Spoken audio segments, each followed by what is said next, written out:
Bienvenue sur ITV, bienvenue à Question Directe qui reçoit aujourd'hui Serif Salif Sy.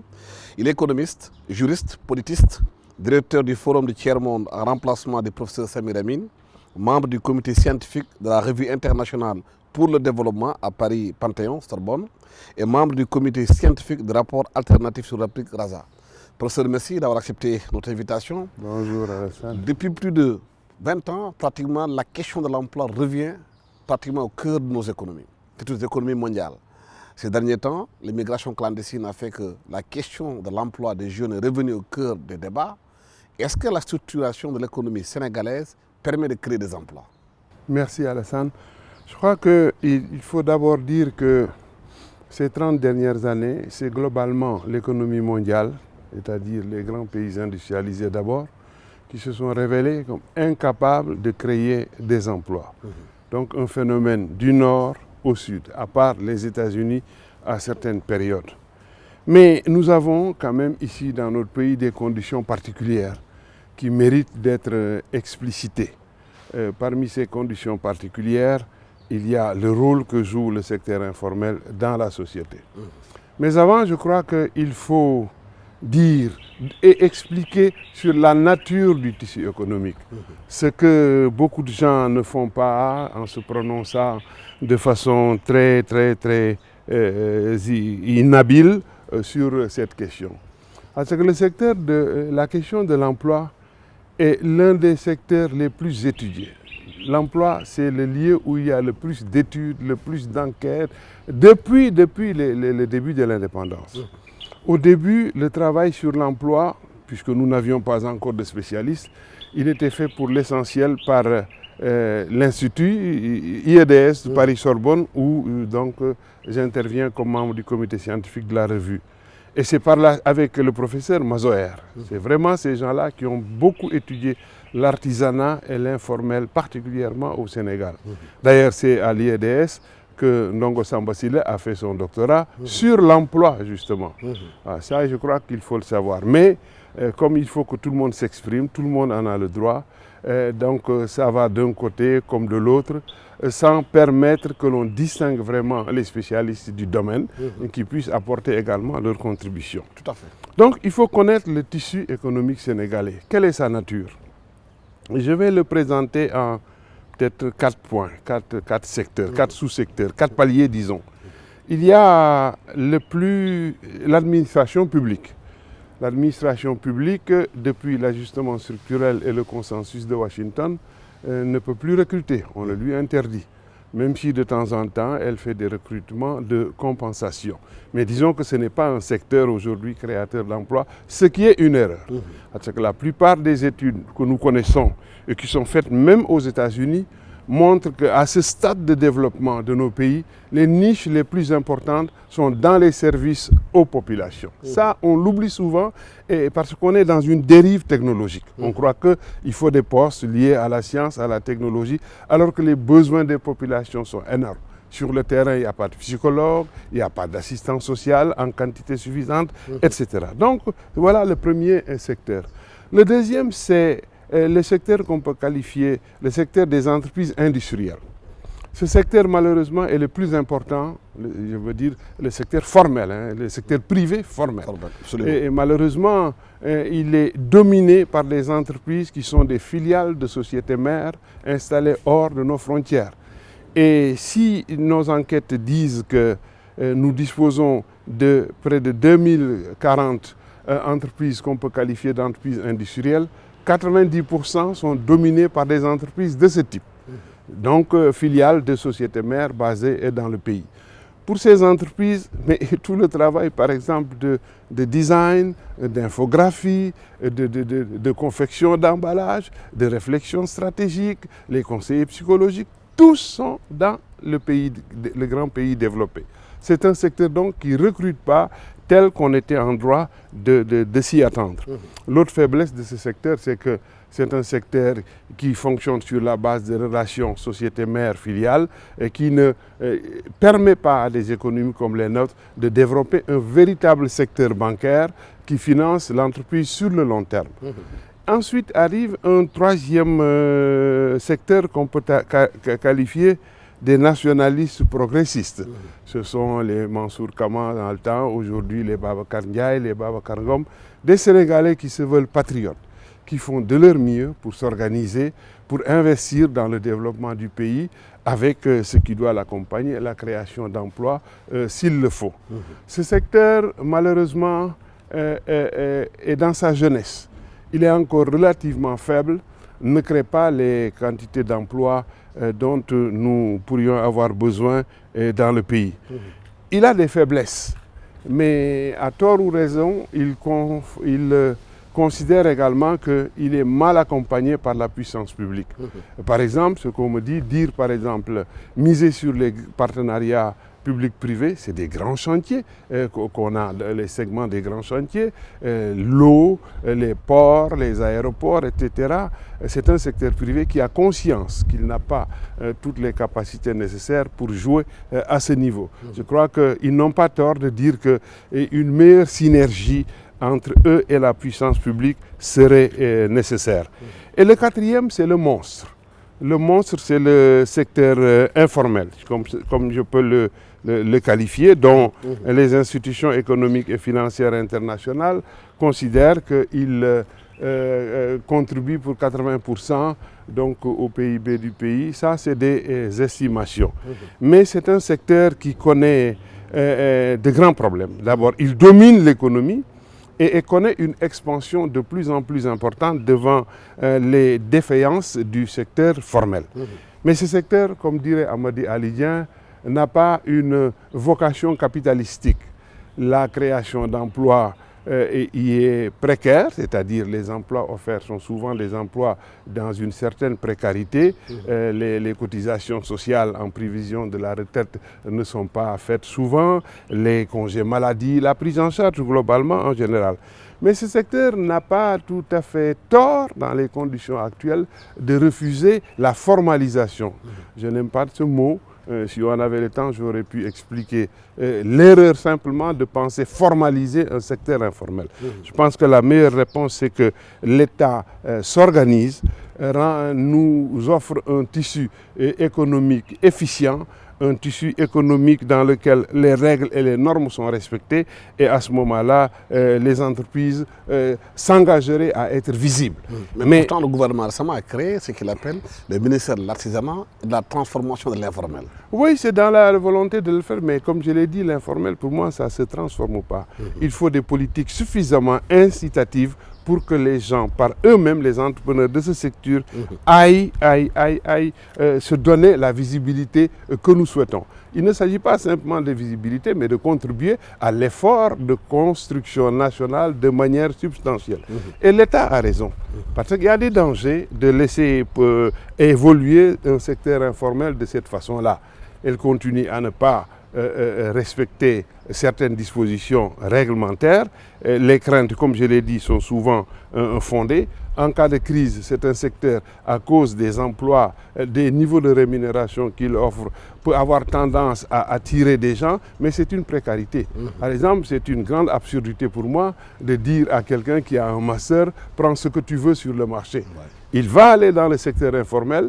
Il a déjà près de 30 ans, on ne cotise pas pour lui pour la santé, les assurances maladie, on ne cotise pas pour la retraite, il arrive à 40 ans dans ce secteur, ça va être une charge pour l'État par la suite, se retrouver chômeur ou inemployé à 50 ans ou n'ayant pas de pension de retraite. C'est ça qu'on appelle les coûts véritablement du secteur informel. Voilà donc les 4 paliers. Si on fait une mauvaise appréciation pour ce qui concerne les 4 paliers, ça va être vraiment une grave erreur. Maintenant, ça c'est en introduction, la question sur l'emploi. Est-ce que ce tissu économique permet de créer des emplois? C'est ça, il ne le fait pas, il n'y arrive pas. Pourquoi? Pour une raison simple. D'abord parce que Ça, je le dis à l'intention de ceux qui conseillent le gouvernement, des hommes politiques autour du gouvernement, mais également du secteur privé, favorable, qui sont dans les mouvements en soutien au gouvernement. Il y a un principe fondamental en matière d'emploi, c'est que l'emploi n'est pas un objectif. En matière de politique de développement économique et social, créer des emplois, ça ne peut pas être un objectif. Les emplois qui émergent dans une société doivent être sécrétés par le tissu économique dans son évolution. Les opportunités. Exactement. Si le tissu économique est bien pris en charge, il y a une remontée et il va apparaître une demande, c'est-à-dire un besoin d'utiliser des main-d'œuvre de tel ou tel type. Alors vous entendez, comme je le disais, des gens qui se disent on va suivre la politique du gouvernement, créer des emplois. La vocation d'une entreprise, deuxième point, ce n'est pas de créer des emplois. La vocation d'une entreprise, c'est de marcher et de durer.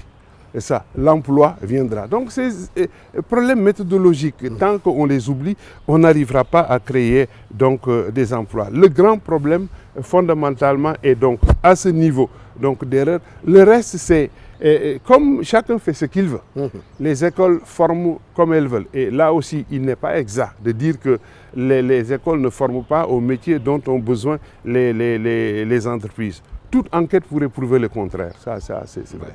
Si les gens ne recrutent pas, c'est pour d'autres raisons. Je l'ai dit, les grosses entreprises qu'on peut qualifier d'entreprises industrielles font le travail pourvoyeur d'emplois en masse dans leur pays d'origine. Fondamentalement, c'est là où ça se fait. Ici, il y a quelques techniciens et des emplois très précaires. Le secteur privé national, il dit qu'on ne le soutient pas assez.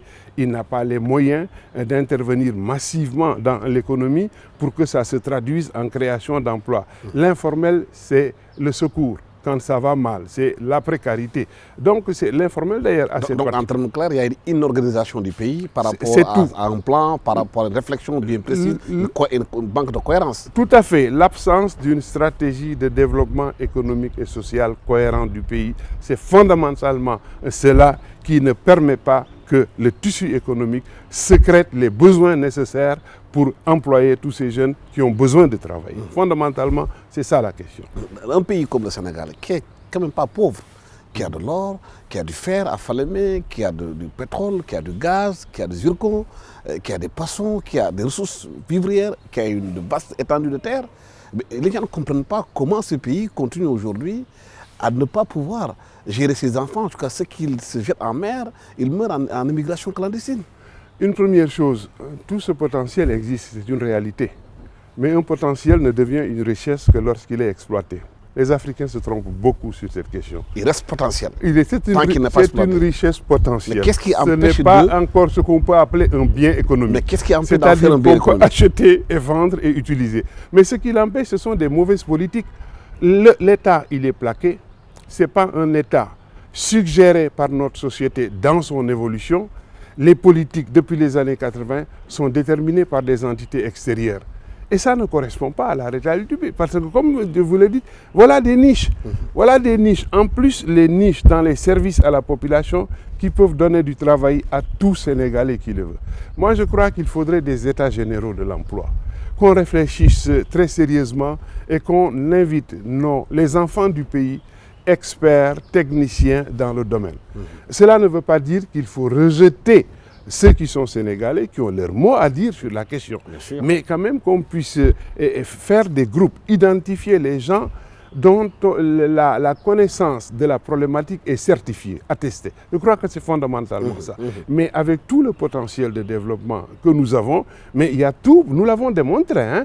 Il y a des gens, pas seulement Cheikh Anta, c'est une multitude qui ont étudié le potentiel pour le développement économique et social de notre pays. Des gens comme moi, nous sommes venus par la suite pour partir de ce potentiel révélé, pour travailler sur des stratégies d'industrialisation.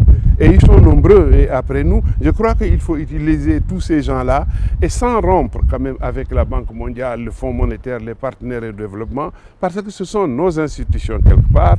Si on est véritablement maître de nos destins, si c'est nous qui définissions ce que nous voulons, elles pourront continuer à nous accompagner. Mais il faut que le pays s'appuie sur son expertise locale, parce que cette expertise l'expertise locale, elle existe. Mais si cette expertise n'est pas utilisée pour le développement du pays, à quoi servent les plans de relance économique que l'on annonce?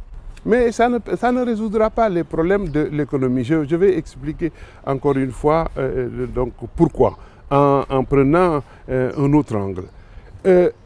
Avant tous ces problèmes que nous avons, avant 2000, et je crois que ça c'est une leçon à tirer, il y avait AGETIP. AGETIP, on ne divulgue pas assez le travail que cette institution a fait. Quand AGETIP était là, Magatte Wade et son équipe, avec le gouvernement, ont eu l'intelligence de développer une stratégie d'accompagnement des entreprises avec la SONEPI. Mais qu'est-ce qui se faisait d'abord? Faire tout pour que les entreprises ne tombent pas à cause de fonds de roulement. La deuxième chose, toutes les entreprises étaient exonérées de toute démarche, fourniture de papiers, de documents. Quelquefois même, AGETIP et la SONEPI prenaient en charge la comptabilité. Sur une période relativement courte, moins de 8 ans, AGETIP a aidé à la création de 4100 entreprises qui emploient en moyenne entre 1 et 100 employés. Nous arrivons en l'an 2000, l'État avait d'autres soucis, peut-être d'autres préoccupations. Toute cette stratégie d'essaimage, parce que c'était ça l'idée d'AGETIP. Nous n'avons pas beaucoup de sortants de grandes écoles qui veulent faire les entreprises. La plupart veulent les entreprises internationales. Ils ont débauché dans la fonction publique. Les gens comme Babacar Ndiaye qui dirige aujourd'hui le CNES, son entreprise Joueur, il était dans la fonction publique.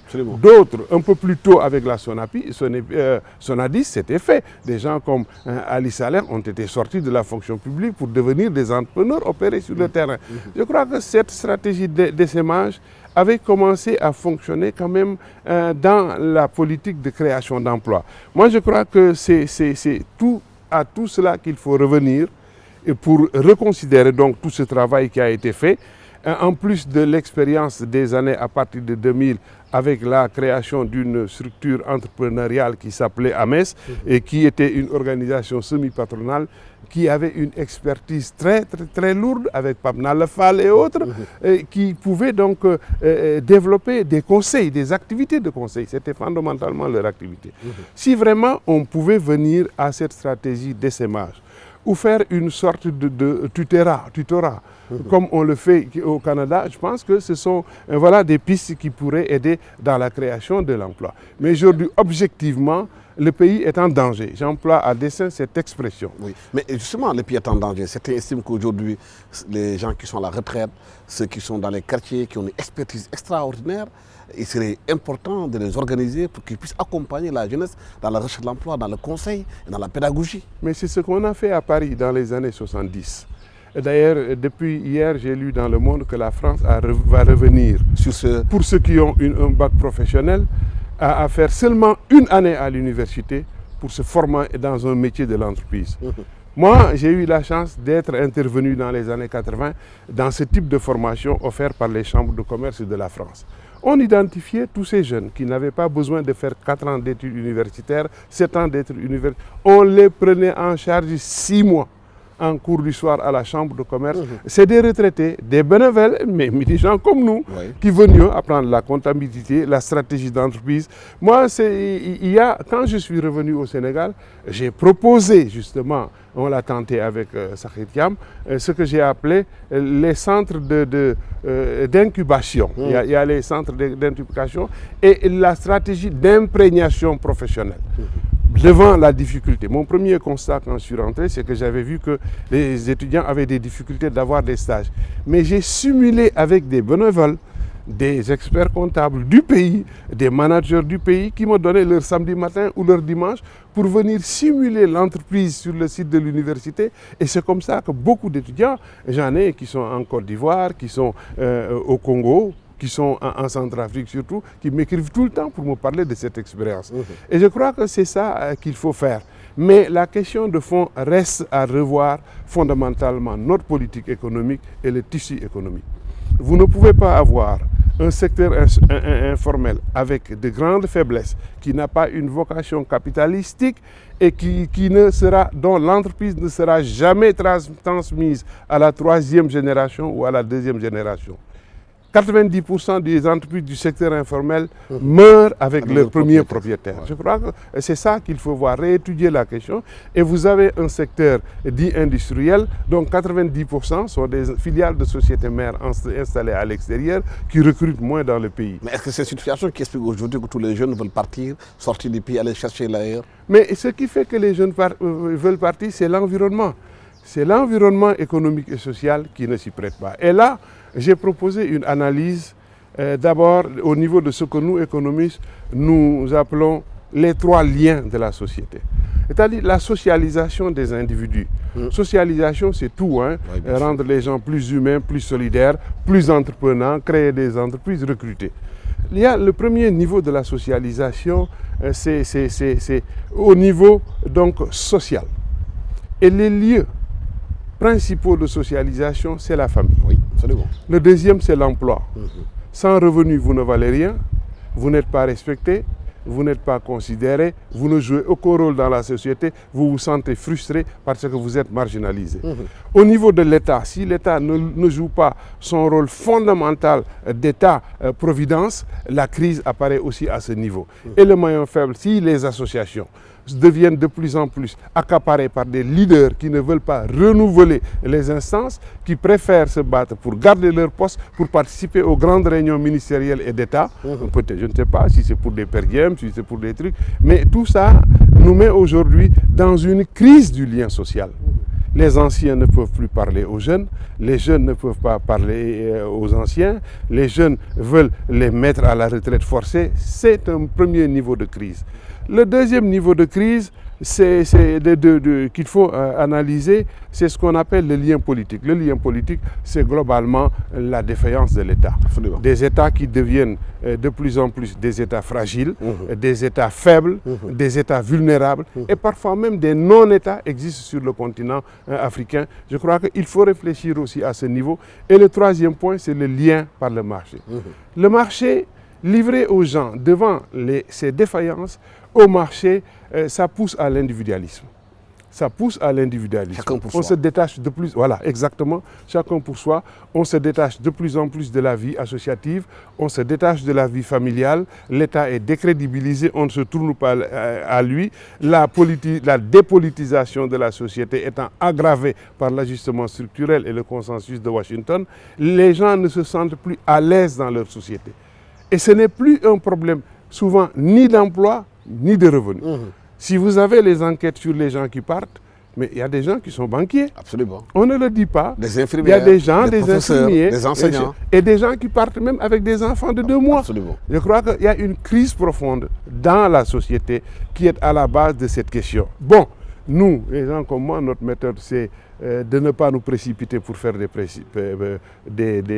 Il faut bien étudier la question. Voilà, il faut bien étudier la question, c'est ça. Nous posons très peu de questions, mais nous invitons surtout à une réflexion d'ensemble qui nous permette d'avoir la même compréhension des problèmes et de proposer des stratégies de sortie de crise. Est-ce qu'il faudrait qu'il y ait une rencontre ou bien une assemblée ou bien une conférence holistique sur la question? C'est ça, c'est ce que j'appelle les États généraux. Et les États généraux dans lesquels vraiment pour les États généraux pour le développement économique et social. Je préfère l'appeler comme ça. J'ai lancé un peu une alerte en disant qu'il faudrait que nous formions une coalition, nous, universitaires, techniciens, ingénieurs, avec la presse, Oui, absolument. pour l'aider à dresser une liste des spécialistes du domaine, pour qu'elle ne soit pas tout le temps coincée, à force de ne pas savoir à qui s'adresser, qui est ingénieur de l'eau, qui est technicien de l'air, etc. Ça, je crois que nous le devons à notre presse, nous, les universitaires, les techniciens. Et malheureusement, l'État ne connaît même pas ses ressources humaines dans leurs compétences. L'État même ne sait pas. L'État même ne sait pas. Il n'y a que le CODESRIA qui a tenté de dresser une base de données des spécialités. C'est moi qui l'ai fait ici en 1989. Depuis, ça n'existe pas. Donc, il faut, je crois, que ces États généraux, cette grande rencontre pour faire le point sur des questions, d'abord sur lesquelles existe une connaissance. Et c'est ça qui fait que nous devons faire attention dans la divulgation ou le partage de l'information. Trop de gens qui n'y savent absolument rien se trompent dans les propositions qu'ils font. Quelquefois même des journalistes que je considère comme bien éduqués, des universitaires d'autres disciplines, se trompent honnêtement. Moi, je crois que lorsque dans un domaine, il existe un savoir constitué sur des dizaines d'années, où on consulte ce que disent ces savoirs, toutes ces connaissances sur la question, où on se tait, on reste prudent. Absolument. Et ça nous manque beaucoup. Tout le monde se rue sur le même sujet et chacun se met en tout cas à parler. Mais la proposition fondamentale, c'est celle que vous dites, cette grande rencontre pour réfléchir sur la question, en ne considérant pas que c'est encore une rencontre de plus. Non, ce n'est pas une rencontre de plus. Ce problème est préoccupant. Ce problème est très préoccupant. Moi-même, je ne connais pas la réponse, mais en tout cas, voilà de la matière qu'on peut visiter à ça. Mais une chose est sûre, déjà, nous savons que les gens partent. Ce n'est pas pour du travail seulement. C'est le malaise général dans leur propre pays. Ça, il faut qu'on y réfléchisse. Merci encore infiniment, professeur Cherif Salifsi, pour votre générosité intellectuelle, le partage que vous donnez souvent à nous, journalistes, pour échanger avec le pays. Je rappelle que vous êtes économiste, juriste, politiste. Vous êtes directeur du Forum du Tiers-Monde en remplacement du professeur Samir Amin, membre du comité scientifique de la Revue internationale pour le développement à Paris, Panthéon-Sorbonne, membre du comité scientifique du rapport alternatif sur l'Afrique, RASA. Merci d'avoir été avec nous sur ce plateau de ITV à Question Directe. Merci à toute l'équipe technique qui m'a accompagné pour la réalisation de cette émission. Merci, au revoir.